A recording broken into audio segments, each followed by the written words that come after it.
Hi friends, இன்றைக்கி நம்ம அடைமொழியால் குறிக்கப்படும் நூல்களை பற்றி பார்க்க போகிறோம்.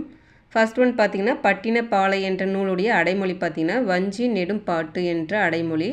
அடுத்தது பார்த்திங்கன்னா பத்துப்பாட்டு என்ற நூலுடைய அடைமொழி பார்த்திங்கன்னா இயற்கை ஓவியம். இப்போ பார்த்திங்கன்னா கொஷின் எப்படி கேட்கலான்னு பார்த்திங்கன்னா இயற்கை ஓவியம் என்ற அடைமொழியால் குறிக்கப்படும் நூல் எதுன்னு கேட்டாங்கன்னா பத்துப்பாட்டு என்ற நூல். அடுத்தது பார்த்திங்கன்னா முக்கூடர் பல்லுடைய அடைமொழி பார்த்திங்கன்னா உலத்திப்பாட்டு புலன் என்னும் சிற்றிலக்கிய வகை. இப்போ பார்த்தீங்கன்னா உலத்திப்பாட்டு என்ற அடைமொழியால் அழைக்கப்படும் நூல் எதுன்னு கேட்டிருக்காங்க. ஆல்ரெடி குரூப் 2 எக்ஸாம் வந்து கேட்டிருக்காங்க.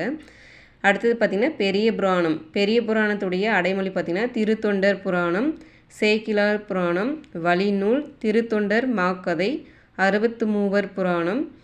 இந்த மாதிரிலாம் வந்து அடைமொழி வந்து பெரிய புராணத்துக்கு வந்து இருக்குது.